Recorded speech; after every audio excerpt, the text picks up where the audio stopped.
Welcome back to the homestead, everybody. It's a beautiful March day here in Kansas City, and I wanted to take this time on this beautiful day and give you guys a 2-year update on the raised beds.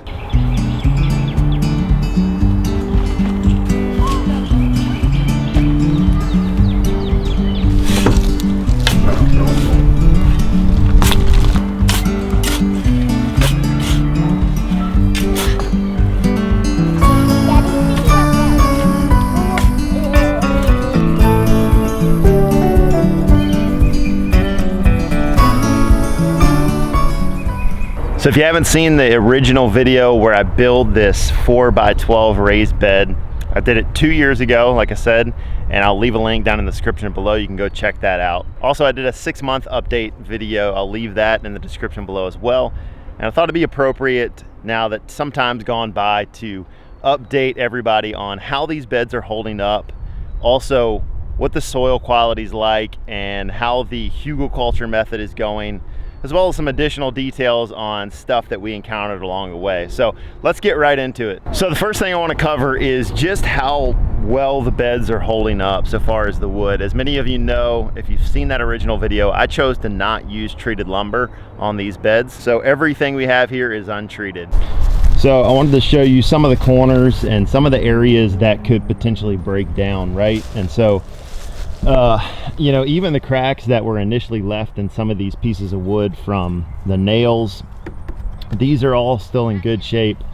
All of my corners are still, you know, in good shape. I think one of my bigger concerns was the contact of the dimensional lumber on the soil.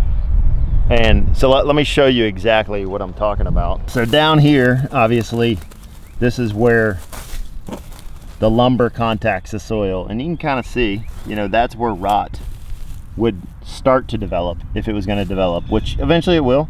But 2 years in, and that's what we got. And this is the first original bed that we built. So if we're not getting rot in this bed yet, then obviously it's not going to be in the other ones yet.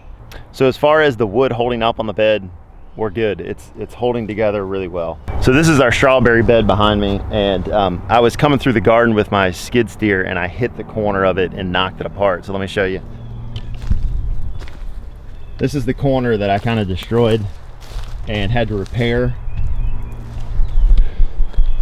But one interesting thing happened when I was going to repair it is the soil, because it's in this shape, it didn't fall apart. It didn't like pour out the side or anything like that, because it's been so long in this kind of structured rectangle, it didn't fall apart. So honestly, at the end of the day, if this bed were to fall apart, the wood were to rot out, I could probably rebuild the entire bed without the soil falling out. And so that's something to notate, you know, when you're trying to get cheaper lumber. The other thing I wanted to talk about was inflation.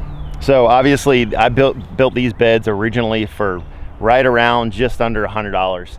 That's not the case anymore. We have, you know, skyrocketing lumber prices that, you know, started to go down, and then now they're back kind of where they were. You know, building materials are outrageous. So these beds are no longer $100 to build.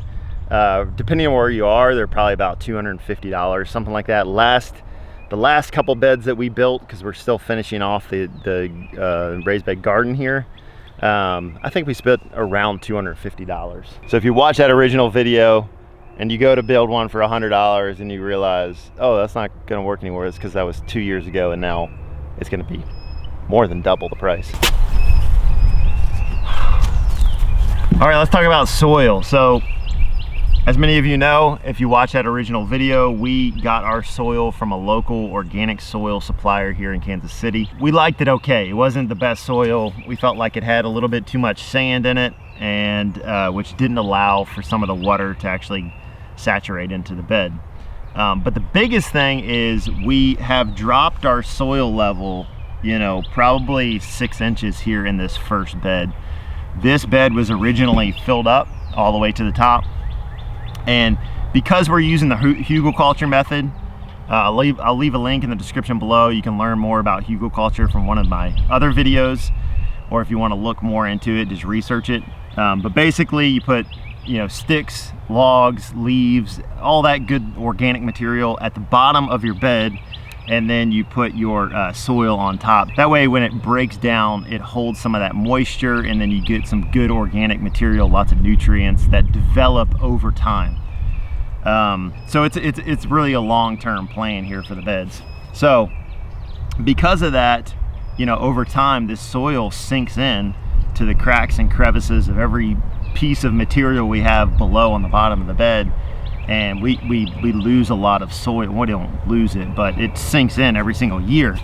So now we're 2 years in. This bed is definitely due for some more soil. So what we're gonna do, because we didn't love this original soil, but we have to get something in here that's gonna raise up the level a little bit more, is I went ahead and got some compost from the same supplier. The compost that they have is a lot better for absorbing water, retaining water, and obviously it has a lot of nutrients. So one thing we're gonna do with this bed today is we're gonna take our compost and we're gonna kind of, it's not amending, but we're gonna amend the soil here and mix it in with our current soil because of this issue with so much sand. So we're gonna really supplement this bed with compost, basically. The other thing we did, and we've been doing on these beds, is we take our chicken manure and we mix it in. Over the winter, you can take your chicken manure, you can mix it in, no issues. It'll burn off, and all of the bad things that putting direct chicken manure on your bed does, you can get away with it during the winter because we're not growing in these beds. So we let the snow fall on them, we let the rain fall on it, and kind of soaks in, and it starts to break down that chicken manure to make it good and healthy for the spring.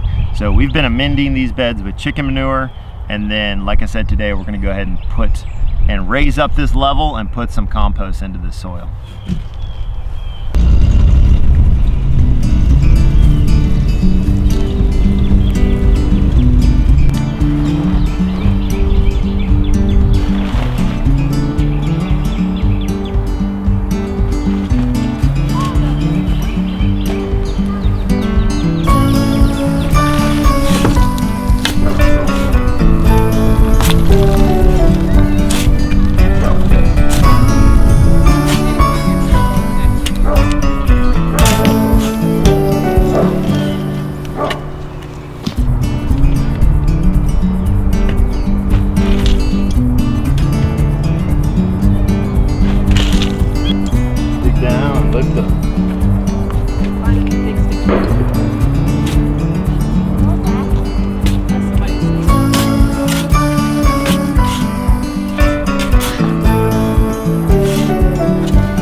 Don't throw Piggy out. Lakita, this one, it barely is throwing Piggy out. No. It looks like it's compost. She's throwing. No, she's not throwing. You gotta go in the When you step in a pocket, it's really deep, and you go under the door. Can you get my water? Like your leg goes under the door. Hey, Michaela, can you get my water? Yeah,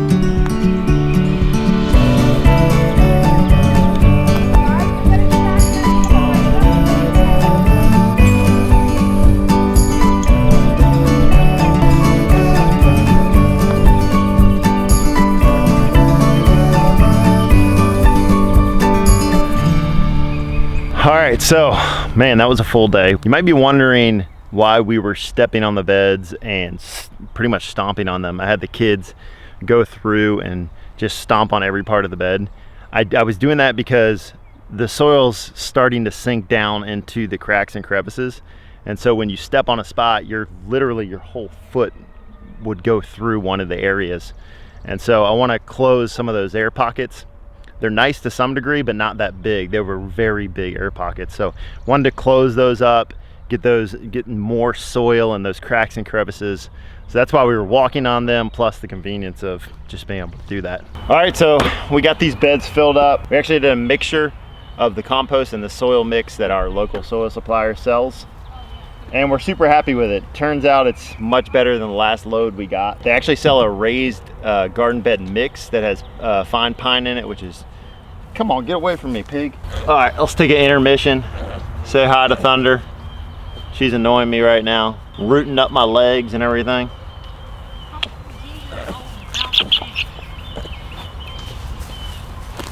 You get in the bed. How about that? There. Super happy with this load of soil that we got. We did 1, 2, 3, 4, 5, almost 5 of our beds. And obviously we had to take care of some of the settling, like I said. I expect that we're not gonna have to worry about settling in the future. My guess is, you know, with all of the logs and sticks and branches and the leaves that we had down in the bottom with the Hügelkultur method, just over time that stuff breaks down, and so it's got to slip through the cracks and crevices and all that stuff. And anyway, I think we'll be good in the future. Obviously we'll have to top these off every single year, and that'll be a normal thing that we do. We'll add compost. We're gonna get a compost system going here on the homestead, and so we'll be able to supply that ourselves. But overall, guys, I wanted to update you on what's been happening with these raised beds, how they're holding up 2 years later. And I can without a doubt say these things are strong. Even if you don't use treated wood, I think you're gonna be fine. Like I said before, even if you have to pull a piece of lumber off of here and replace it, I've done it before and they come off really easily. Especially if you use screws. I used nails initially, which was not the best idea. If you use screws, just unscrew, take your piece of lumber off that's rotted or cracked or whatever happens to it, replace it, screw it back in. So there's nothing to worry about there. These things are holding up nicely. We are super happy with them. We have 1, 2, 3, 4, 5, 6, 7, 8, 9, 10 so far, and we're going to be adding another 10 or 11 here throughout the summer. All right guys, that's it. Stay tuned because I'm going to be doing a irrigation video on this raised bed system that I have over here on this side of the property. We're going to be installing a complete zone system. It's going to be a like a miniature sprinkler system basically. So stay tuned for that video, and I'm also going to be doing a giveaway during that video. So we're going to give away 3 of those sprinkler sets. So stay tuned for that. If you have any questions or comments on your experience building these raised beds, please leave it in the comment section below. I'm happy to answer those, go through anything that have experience with in building these and growing inside of them. As you can see, we're ramping up for the gardening season, and we are super excited this year. One of our friends, she posted on, I think it was Instagram the other day, and she said, "I live for spring," and that's what I feel like I'm doing right now. With the weather change out here in the Midwest, it's been absolutely gorgeous. Anyway guys, stay tuned for the irrigation video for these raised beds, and also stay tuned for our first vineyard video that we're going to be putting out here in the next couple weeks. That's going to be updates and us showing you how we prepared the other side of the property to get ready to plant our grapes, which we'll be getting those in the next week here. Thanks for watching everybody. Remember, if you haven't already, go ahead and hit that subscribe button, hit the little notification bell, and hit all, and you'll get all of our notifications when we release videos. So we will see you in the next video. Thank you so much for watching.